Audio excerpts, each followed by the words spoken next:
This is the story of Ferdinand by Munro Leaf.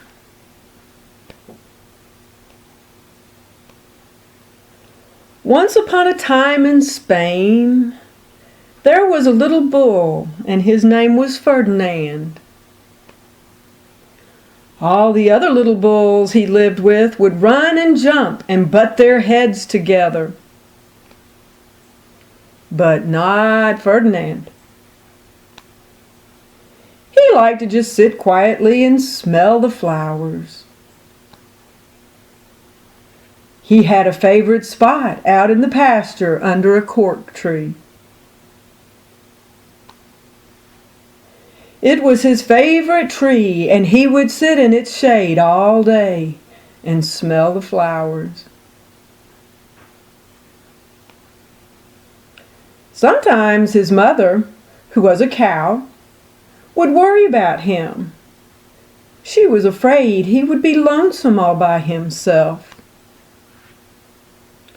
"Why don't you run and play with the other little bulls and skip and butt your head?" she would say. But Ferdinand would shake his head. "I like it better here, where I can sit just quietly and smell the flowers." His mother saw that he was not lonesome, and because she was an understanding mother, even though she was a cow, she let him just sit there and be happy. As the years went by, Ferdinand grew and grew until he was very big and strong. All the other bulls who had grown up with him in the same pasture would fight each other all day. They would butt each other and stick each other with their horns. What they wanted most of all was to be picked to fight at the bullfights in Madrid. But not Ferdinand. He still liked to sit just quietly under the cork tree and smell the flowers.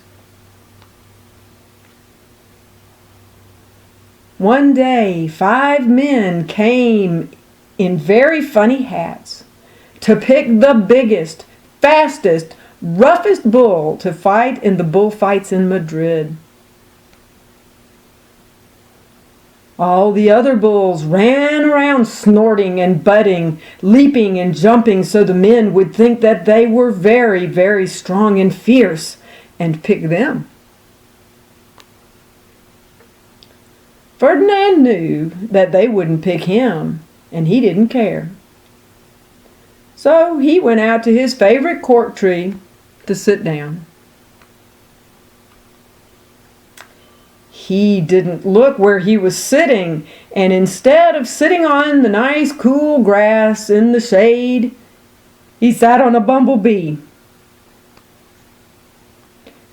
Well, if you were a bumblebee and a bull sat on you, what would you do? You would sting him. And that is just what the bee did to Ferdinand. Wow, did it hurt! Ferdinand jumped up with a snort.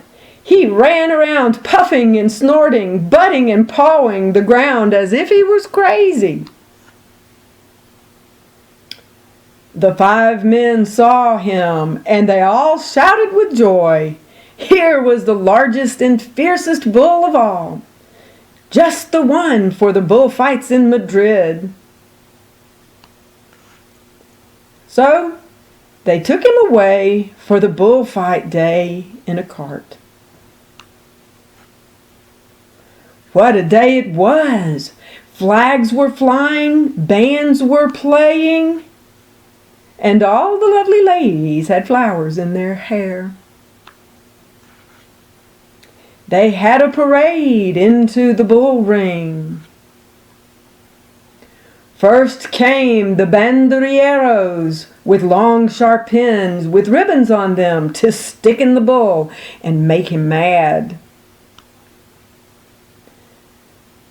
Next came the picadores, who rode skinny horses, and they had long spears to stick in the bull and make him madder. Then came the matador, the proudest of all. He thought he was very handsome, and bowed to the ladies. He had a red cape and a sword, and was supposed to stick the bull last of all. Then came the bull. And you know who that was, don't you? Ferdinand. They called him Ferdinand the Fierce, and all the banderilleros were afraid of him, and the picadores were afraid of him, and the matador was scared stiff. Ferdinand ran to the middle of the ring, and everyone shouted and clapped because they thought he was going to fight fiercely and butt and snort and stick his horns around. But not Ferdinand. When he got to the middle of the ring, he saw the flowers in all the lovely ladies' hair, and he just sat down quietly and smelled. He wouldn't fight and be fierce no matter what they did. He just sat and smelled. And the banderilleros were mad, and the picadores were madder, and the matador was so mad he cried because he couldn't show off with his cape and sword. So they had to take Ferdinand home. And for all I know, he is sitting there still, under his favorite cork tree, smelling the flowers, just quietly. He is very happy.